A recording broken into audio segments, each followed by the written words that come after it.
안녕하세요. 경북대학교 고고인류학과에 있는 안승택이라고 합니다. 오늘은 칼 폴라니의 1944년작인 거대한 전환이라는 책에 대해서 다루어 보도록 하겠습니다. 거대한 전환은 두 차례에 걸쳐서 우리나라에 번역이 되었는데요. 1991년에 박현수 선생님께서 민음사를 통해서 1차 번역서를 내신 일이 있고, 2009년에 홍기빈 선생님께서 도서출판 길을 통해서 번역서를 내신 일이 있습니다. 이 책이 두 번이나 번역되었다는 것도 이 책의 중요성을 말해주는 면이기도 합니다만은, 이와 함께 1991년 우리나라에서 신자유주의 정책이 본격화되기 시작하던 시기에 1차 간행되었고, 2009년 우리나라에서 신자유주의 시대가 새롭게 전환하지 않을 수 없는 상황을 강요당하는 그 시점에 또 간행되었다는 사실이 굉장히 의미심장하게 생각이 되고요. 그 점들 모두가 이 책을 우리가 오늘 다시 읽어볼 필요성을 말해주는 것이 아닌가 생각됩니다. 책의 내용으로 좀 들어가 보자면은, 기본적으로 칼 폴라니는 자기조정 시장의 이념이라는 것을 강조하는데요.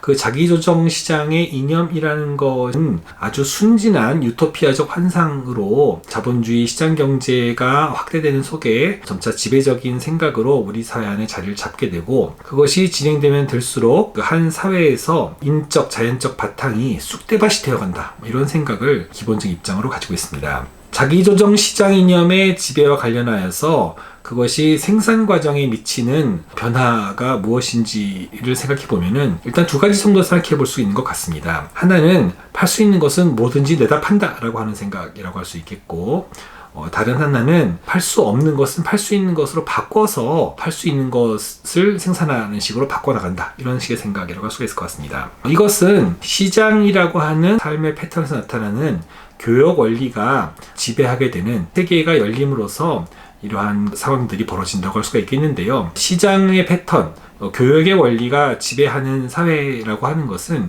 그 이전에 존재하고 있던 호혜성의 원리나 재분배의 원리, 그리고 가정경제의 원리가 지배하는 사회를 대체해서 새로운 그 원리에 의해서 지배되는 사회의 등장을 말한다고 할 수 있을 것 같습니다.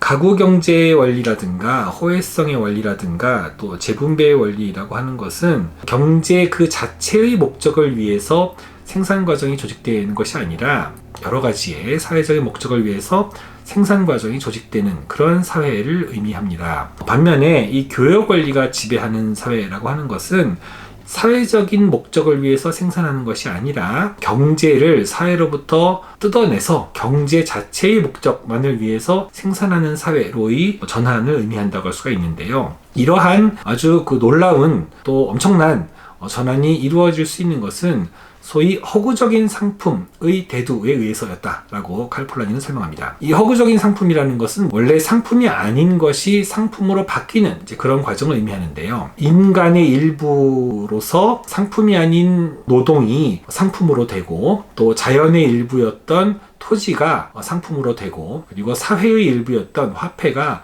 상품으로 되어서 원래 화폐 상품이 아니었던 인간이나 자연이나 사회의 일부가 상품으로 변화하고, 변화한 노동과 토지와 화폐의 힘에 의해서 인간과 자연과 그리고 사회 전체를 이 상품의 지배력 아래 놓는 이런 사회의 출현을 의미하는 것이라고 할 수가 있습니다. 그렇게 해서 상품이 아닌 것을 상품처럼 행세를 하고 사회 자체를 변화시키는 이러한 상품들을 칼 폴라니는 허구적인 상품이라고 부르고 있는데요. 이러한 허구적인 상품이 세계를 바꿔나가는 과정은 어떤 이중적인 운동의 전개였다라고 칼 폴라니는 또 파악합니다. 이 이중적인 운동이라는 것은 무엇이냐면은, 첫째는 경제적인 자유주의 원리가 지배하는 세계의 대두라고 할 수가 있습니다. 이 경제적인 자유주의 원리가 지배하는 세계 안에서 자기조정적 시장의 확립을 목적으로 허구적인 상품을 인간과 자연과 사회로부터 뽑아내서 그걸 통해서 사회를 굴려가면서 사회 전체를 파괴하는 방향으로, 쑥대밭을 만드는 방향으로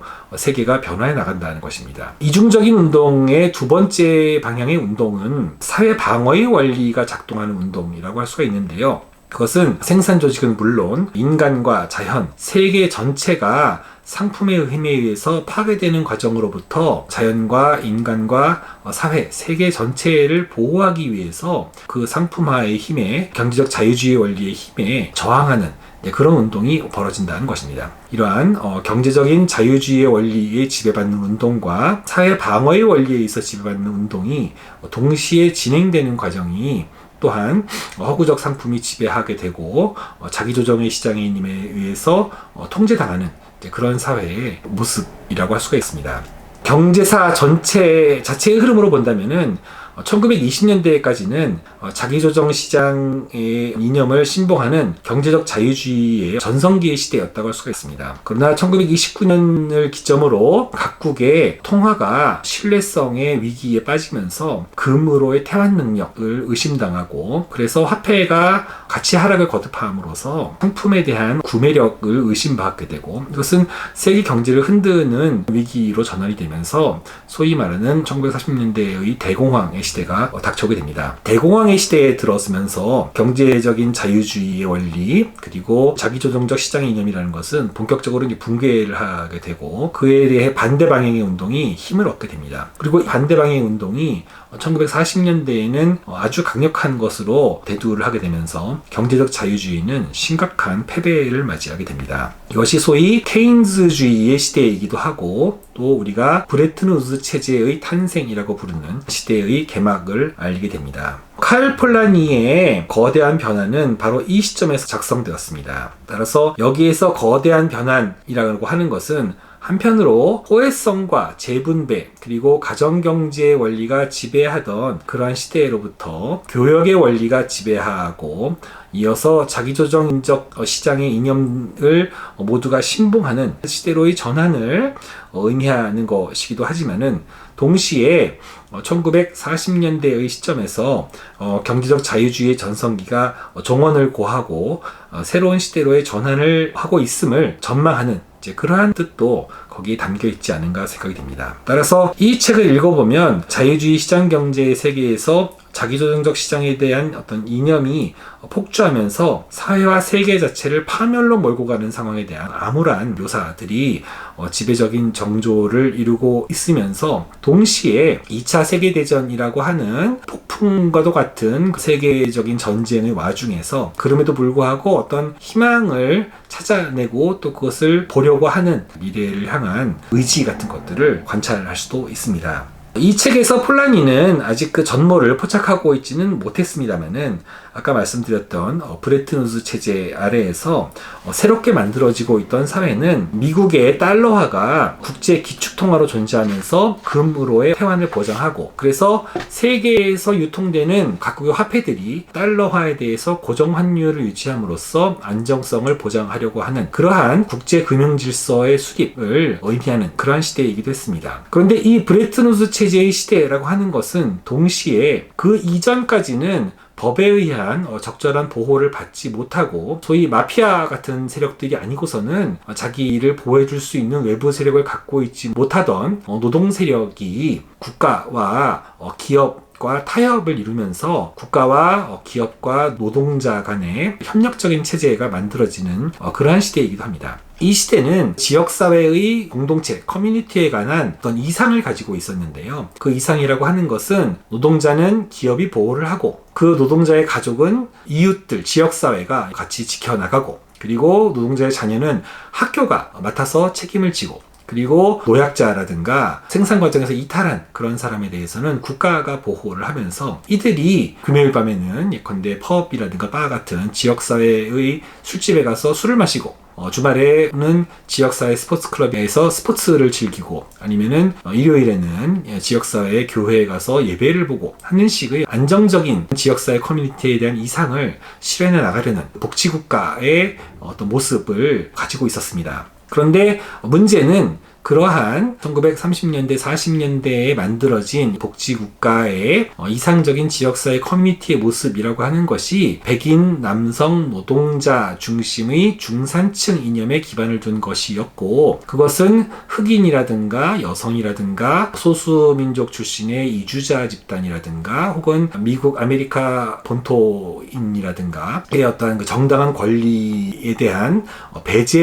위에서 성립하고 있는 질서였다는 것이죠. 따라서 한편으로 1950년대, 60년대에 미국 경제가 폭발적으로 성장하면서 세계 각국의 약소국에 대한 지원을 강화하고, 이것이 달러의 엄청난 발행량을 요구하게 되면서 달러의 능력에 대해서 회의가 다시 일어나게 되고, 다른 한편에서 정상적인 복지국가 지역사회 커뮤니티의 시민 주체의 지위에서 배제되었던 집단들이 자신들에게도 시민 주체의 지위를 요구하는 민권운동 같은 것들이 벌어지는 속에서 기존의 복지국가의 이념은 쇠퇴 또는 위기의 상태에 처하게 되고, 이것이 1971년에 닉슨 대통령에 의한 달러화의 금태환 능력에 대한 정지선언, 그리고 1976년에 기존의 브레튼우드 체제를 대체하는 자유로운 화폐 상품으로서의 국제금융질서의 탄생에 의해서 또다시 새로운 시대로 전환을 보게 됩니다. 새로운 시대라고 하는 것이 소위 우리가 말하는 신자유주의 시대입니다. 이 신자유주의 시대는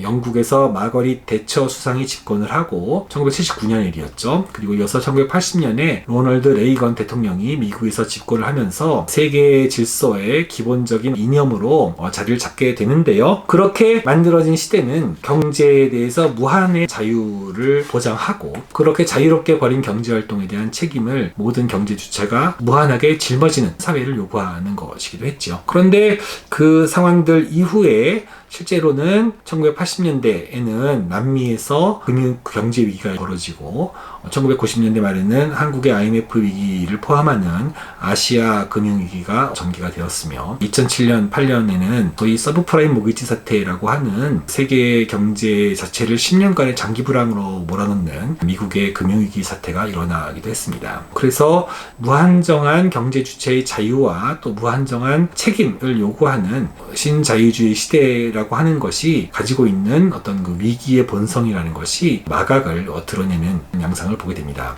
그런데 흥미로운 것은 서브프라임 모기지 사태에 대해서 미국 정부가 AIG라든가 에이비스 렌터카라든가 또는 아메리칸 익스프레스 같은 제2금융권 회사에 대해서 구제금융을 실시함으로써 경제 주체의 무한정한 자유와 그 자유로운 행위 뒤에서 무한정한 책임을 강조하던 입장을 철회하고 국가의 개입을 본격화하는 이러한 시대가 새롭게 전개되었다는 것입니다. 이것은 그 이전까지 가난한 사람들의 가난한 경제력이라고 하는 것은 그 개인의 무한 책임이다라는 점을 강조하던 신자유주의 이데올로기를 신봉하던 정치인이나 경제인 그리고 종교인 등의 입을 막아버리는 그러한 역할을 하게 됩니다. 주장하던 신자유주의 이데올로기가 그들 자신이 위기에 빠졌을 때에는 더 이상 주장을 강하게 하지 않고 국가의 구제금융을 요청하는 이런 사태를 초래했기 때문인데요.